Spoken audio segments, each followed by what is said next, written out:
የፍቅር ጥያቄ አቅርቦላት አልፈልግህም ስላለችው ብቻ ነው እንግዲህ እንደዚህ ቅጥቅጥ አድርጎ ፊቷ ላይ ብልዝልዝ ያደረጋት ማለት ነው። ያው አማራ ስለሆነች ብቻ አንድ የኦሮሞ ልጅ እንደዚህ አድርጎ በዚህ ያህል በእንደዚህ አይነት እንትን እስኪ እዩት። አይኗ እራሷ ሁሉ ሳይቀር ማለት ነው ነቅሉን እንደዚህ ደብድቦ ብቻ አማራ ስለሆነች ነው። ሌላ ምንም ያደረገችው ነገር የለም። እግሯ መራመድ አትችልም። እግሯ ኦሬዲ ስበሯት እያሉ የቀጠቀጧት ነው። ብቻ የአማራ ልጅ ስለሆነች ስልኮቿ ምኖቿ ሳይቀሩ ማለት ነው በዚህ ያህል ጥግ ቆማ መሄድ አትችልም። ብቻ ፈጣሪ የስራውን ይመልስ እና በዚህ ላይ ሀሳብ ምን እንዳላችሁ እኔ አላውቅም። ግን በእኔ በኩል በጣም ይሄ ልጅ መኖር ራሱ ያለበት አይመስለኝም በዚህ አይነት ማለት ነው እንዴ። ኮሜንት ላይም ብዙዎቻችሁን እያየው ነበረ። እሰያላችሁም አላችሁ፣ ፊልተር ነው ያላችሁም አላችሁ። ሁላችንም የበየቤታችሁ እንትን እስከሚገባ ድረስ ከሆነ የምታምኑት እናንተን የምትሉት እኔ አላውቅም። ወደ ጉዳይ ስገባ ከልጁ ጋር ያላት ግንኙነት ምንድነው ነው? እኔ ልጁን አላውቀውም። ከዛ በፊትም አንግባባም። በጓደኛ አማካኝነት ነው። ስትራሃ ፕሮግራም አለ እና ምን ተባለ። ኢድ ነው በዓል ነው። ሰሞኑን ያው ሁላችንም ረፍት ላይ ነን።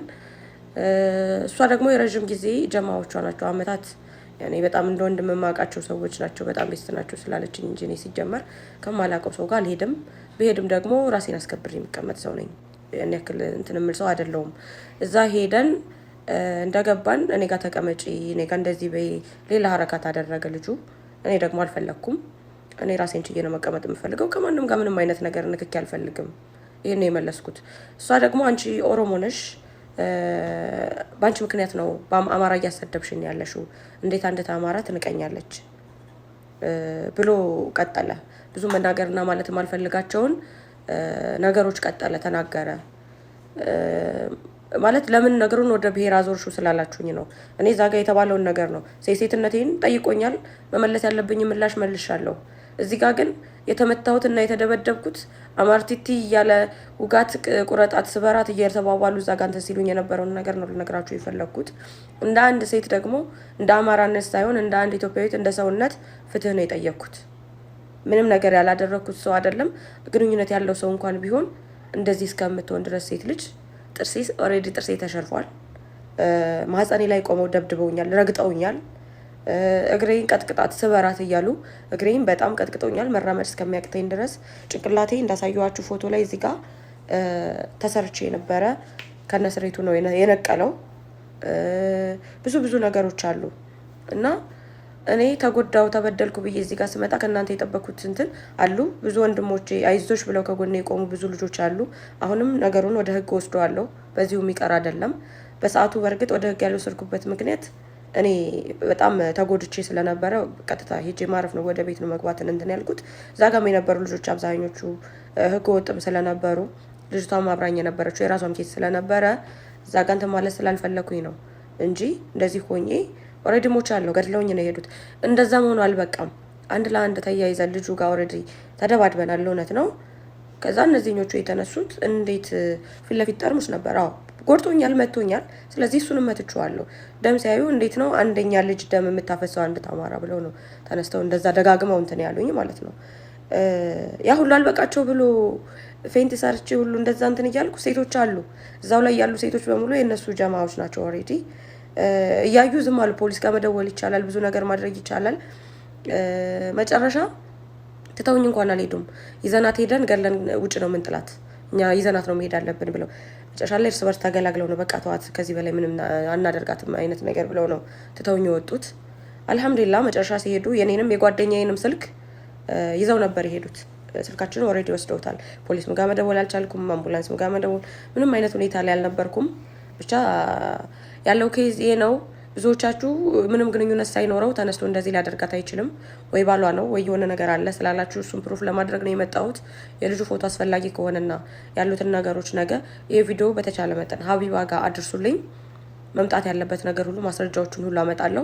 እንደዚህ አይነት አውሬ ወንዶች ተበራክታቸዋል፣ በጣም በዝታቸዋል። ምክንያት ነው የምፈልጉት የሴቶችን ፊት ለማበላሸት። ህግ የለም የሚጠይቃችሁ፣ ብትገቡም ገብታችሁ ትወጣላችሁ። እህታችን እንግዲህ እንደዚህ ፊቷን ካበላሻት በኋላ ያቀረበው ምክንያት እንግዲህ የፍቅር ጥያቄ ጠይቂያት እምቢ አለችኝ። እሷ አማራ ናት፣ እሱ ደግሞ ኦሮሞ ነው። እሷ ባለችው ነው፣ ቃል በቃል እሷ በተናገረችው ነው። ቪዲዮን አስገባላችኋለሁ። እንግዲህ እንዴት በአንዲት አማራ ሴት እምቢ እንዴት ይባላለሁኝ በሚል ነው እንግዲህ እንደዚህ ያደረገኝ የምትለውና በጣም ነው የሚያሳዝነው። በተለይ በዚህ ዘመን በ21ኛው ክፍለ ዘመን ይሄን ነገር በየጊዜው ማብቂያ የሌለው ነገር መስማት በየጊዜው በተደጋጋሚ ማለት ነው። ዛሬ የሚሆነ ነገር ይፈጠራል፣ ነገ የሚሆነ ነገር ሴቶች ላይ የሚደርሰው ነገር ከጊዜ ወደ ጊዜ እየጠነከረ ነው የመጣው። ከጊዜ ወደ ጊዜ እየከፋም ነው የመጣው። ህግ የለም። ህግ ቢኖርም ገብተው ይወጣሉ። ለወንዶች ያደላል ህጉ ማለት ነው፣ በተለይ አፍሪካ ውስጥ ማለት ነው። እና አሁን ላይ ደግሞ የሆነ ያለው ነገር እንዴት ነው? ሚዲያ ላይ ይወጣሉ። ሚዲያ ላይ ወጥተው ደግሞ እንዴት እንደተበደሉ በሚያብራሩበት ጊዜ ሰው ልጆቹን ከመርዳት ከማገዝ ከጎናቸው ከመቆም ይልቅ ያቀረቡት ምክንያት ማጣጣል ነው። አንቺማ እንደዚህ አይደለም ነው አብዮን ነገር አጥፍተሽ ነው የሚሆነው። በቃ ያቀረቡት ምክንያት ማጣጣል፣ ድጋሜ እንዳይወጡ ወጥተው እንዳይናገሩ፣ ሌሎች በደል የሚደርስባቸው ወጥተው እንዳይናገሩ ነው የሚያደርግ ነገር ነው እየተጻፈ ያለው ማለት ነው። ስፔሻሊ ኮሜንት ላይ ምናምን እና ይሄ ነገር ጥሩ አይደለም። አንደኛ ልጅቷ ስለተናገረች እንድትቆጭ ሪግሬት እንድታደርግ ነው የሚሆነው። ሁለተኛ ደግሞ ነገ ከነገ ወዲያ ደግሞ ተመሳሳይ ጥቃት የሚደርስባቸው ሰዎች የሰውን እርዳታ ሲፈልጉ ሚዲያ ላይ በእርግጥ በዚህ ሰዓት ከህግ ይልቅ ሚዲያው አቅም አለው። ሚዲያ ላይ የወጣ ሰው ፍትህ ማግኘት ይችላል ነው የምለው እኔ ከህግ ይልቅ ማለት ነው። ጸጥ ብሎ ከሚካሄድ ህግ የሚዲያው ይበልጣልና ወጣው የሚበደሉ ሴቶች ጉዳታቸውን ችግራቸውን ተናግረው ህብረተሰቡ ደግሞ አዝኖ መፍትሄ እንዳያበጅላቸው በኮሜንት በማስደንገጥ ሴቶችን ድጋሜ እንዳይነሱ በማድረግ እየተካሄደ ያለውን ነገር መቆም አለበት። እኔ በጉሌ በጣም ነው የምቃወመው ማለት ነውና ይናገር፣ የሰው ልጅ ይናገር። በቃ የከፋውን የጨነቀውን የደረሰበትን ነገር ሲናገር አንደኛ ሂል ያደርጋል፣ ሁለተኛ ስለነሱ ኬር ያለው ሰው እንዳለ ይሰማቸዋል። ሁሉም ወንድ አንድ እንዳልሆነ ለምን ሌሎቹም ወንዶች አይዞሽ ምን ደረሰብሽ በሚባልበት ሰዓት ምን ይሆናል ማለት ነው? ያ በዳይ ሰው አንድ ሰው ነው እንጂ ሁሉም ወንድ በዳይ አይደለም የሚለው ነገር ላይ ይደመድማሉ ማለት ነው። ካልሆነ ግን እንደዚህ በጅምላ በመጡ ቁጥር የምንጨፈጭፋቸው ከሆነ አንደኛ አይነግሩንም ምን እንደሆኑ ያለ መፍትሄ ተቀምጠው ይቀራሉ ማለት ነው። ሁለተኛ ደግሞ ለሁሉም ወንድ ተመሳሳይ አስተሳሰብ ይኖራቸዋል። ለምን ሁሉም እንደዚህ ሪጀክት ሲያደርጋቸው ይሄ ተመሳሳይ ነገር ነውና እንደ ትራማም ደግሞ ይሰቃያሉ። ስለዚህ ባካችሁ የምትጽፉትን ነገር ተጠንቅቁ። አንጀቴን ይበላችሁ ማለት ነው። እና በተረፈ ደግሞ ዋናው ነገር ወደ ህይወታችሁ የምታስገቡትን ወንድ መምረጥ መቻል አለባችሁ።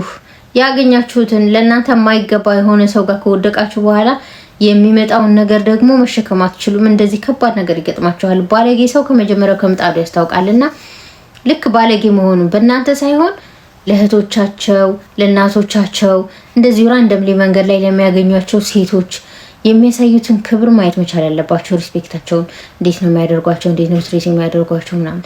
እናቱን ያላከበረ አንቺ ሊያከብርሽ አይችልም። እህቱን ያላከበረ አንቺን አያከብርሽም። ቁጭ ብለሽ ካፌ ላይ ሻይ ሰጠጡ መታ የምታስተናግድን ሴት ሪስፔክት ያላደረገ አንቺ ትላንትና መጥተሽ ላንቺም ሪስፔክት አይኖረውም። ለምን ተመሳሳይ ነሽ? እና የምታዩዋትን ሬድ ፍላግ እያንዳንዷን ሬድ ፍላግ ችላ ሳትሉ መፍትሄ መውሰድ ያስፈልጋል ማለት ነው። ከምጣዱ ክፉ ሰው መቼም በምንም ተአምር ክፉነቱን መደበቅ አይችልም። የሆነ ነገር ላይ ትይዙታላችሁ። ስለዚህ ቀይ መስመር ሲኖር ውጡ። ቢያንስ ካልተጋባችሁ ላለመጋባት መራቅ፣ ከተጋባችሁ ልጅ ሳትወልዱ መውጣት።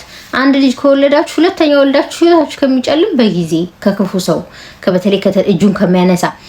በነገራችን ላይ እጅ ማንሳት ብቻ አይደለም ጥቃት፣ ቨርባል አቢዩዝ የሚባል ነገር አለ።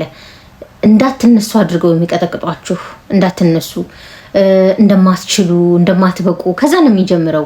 መጀመሪያ ከግልምጫ፣ ከዛ እንደማትቺ ምንም ያለሱ መኖር እንደማትቺ፣ ብትውጭ ሜዳ ላይ እንደምትወድቂ፣ በሁለት እግርሽ መቆም እንደማትቺ፣ ሰርተሽ መብላት እንደማትቺ ቨርባል አቢዩዝ ነው የሚያደርጓችሁ። ቦዲ ሼም ያደርጓችኋል። ሰውነት ሾፍራም ከሆነ በውፍረት ይሳለቃሉ። መልክሽ ቆንጆ ካልሆነ ወይም ደግሞ ውጭ ላይ የሚያቸውን ሴቶች እያየ ለካ አንቺን ያይና በዛ አቢዩዝ ያደርግሻል። በንግግሩ፣ በአፍንጫ፣ በአይን በጣም ብዙ ነገር ነው አቢዩዝ የሚያደርጉት ባለጌ ወንዶች ማለት ነው። ስለዚህ እንደዚህ አይነት ሬድ ፍላግ ስታዩ ከመጀመሪያው ሬድ ፍላግ ስታዩ ኖ ስቶፕ እኔ አልፈልግም ብላችሁ ማለት አለባችሁ። ካልሆነ ፈርዘር ይሄን ነገር እየደበቃችሁ 30 ዓመቴ ደርሷል፣ 35 ዓመቴ፣ 45 ዓመቴ ቆይ መችላ ገባ ነው ምናምን እያላችሁ የምትሄዱ ከሆነ ኢንዲዳፕ የምታደርጉት እንደዚህ ነው የሚሆኑት። በጣም ከእድለኛ ከሆናችሁ ትተርፋላችሁ። ካልሆነ እንደዚህ ሞተው ፍትህ እንደተጠየቁላቸው ሴቶች ከመሬት በታች ትቀራላችሁ ማለት ነው። ስለዚህ ትልቁ ስራ ምርጫ ላይ ነው። መጀመሪያ ላይ ምርጫ ስትመርጡ በቤተሰቡ በተለይ ትራማ የሌለበትን ሰው ምረጡ። ደግሞ እናትና አባቱ እንዴት ነው የኖሩት፣ እሱ እንዴት ነው ያደገው የሚለውን ነገር ማየት አለባችሁ። ከዚህ በፊት የነበረው ላይፉ እንዴት ነው። ለምን ትራማ ይዞ ወደ ህይወታችሁ ከመጣ እሱ በራሱ ህይወት ደስተኛ ስላልሆነ እናንተንም ትሪት ሊያደርጋችሁ አይችልም። ደስታ እኮ የሚሰጣችሁ እሱ ሞልቶ ሲተርፈው ነው፣ ከተረፈው ላይ ለእናንተ የሚሰጣችሁና ህይወቱንም ቼክ አድርጉ። ያገኛችሁትን እንትን አትበሉ። ያገኛችሁት ሰው ጋር ቀጥታ ወደ መንገድ አትግቡ። ህይወት ረጅም ህይወት እንግዲህ እናትና አባት ጋር ቢኖር ረጅም ከተባለ 25 ዓመት 20 ዓመት ሜቢ 30 ዓመት በጣም ጥሩ ሰው ነውና 30 ዓመት ድረስ ከእናት ጋር ቆይቶ ከዛ በኋላ ቀሪው እድሜ የሚሆነው እንግዲህ ከትዳር አጋር ጋር ነው የሚሆነው። ረጅሙን እድሜ ረጅሙን ጊዜ የምታሳልፉት። ስለዚህ እንደ ቀላል እድሜ ሄዷልና የጠየቀኝ ሰው ላይ ልውደቅ የሚለውን ነገር ማባረር አለባችሁ። ካልሆነ ተመሳሳይ ጣፍንታ ነው የሚደርሳችሁ። ከዛ በኋላ ደግሞ እንደዚህ ከሆነ ልጆች ራሱ ቢወለዱ አስተዳደጋቸው በቨርባል አቢዩዝ በሚደራረጉ ባልና ሚስቶች ላይ እንደዚህ ፊዚካሊ አቢዩዝ በሚደራረጉ ባልና ሚስቶች ላይ መካከል ያደጉ ልጆች ትራውማ ይዘው ነው የሚያድጉት። ያ መማታቱ መጥፎ ነገር መናገሩ ኖርማል እየሆነ ነው የሚመስላቸው። ኖርማል ነው፣ ማንም የሚያደርገው ነገር ነው፣ ክፉ አይደለም ጥሩ አይደለም ብለው አይደለም የሚያስቡት። ስለዚህ ይሄን ነገር ይሄን ህይወት ልጆቻቸው ላይ ይደግሙታል ማለት ነው። ስለዚህ ባካችሁ ለህይወት አጋራችሁ ስትመርጡ መርጣችሁ ምረጡ። መርጣችሁ ለእናንተ የሚሆናችሁን እናንተም ደስታ የምትሰጡትን። መቼም አንድ ሰው የትዳር አጋር ወይም ደግሞ አብሮት የሚኖር ሰው ሲመርጥ ህይወትን እንዲያቀልለት ነው እንጂ ህይወቱን ሲኦል እንዲያደርግበት ጀሃነም እንዲያስመስልበት አይደለምና ባካችሁ መርጣችሁ ግቡ እህቶቼ። ቴንክ ዩ ባይ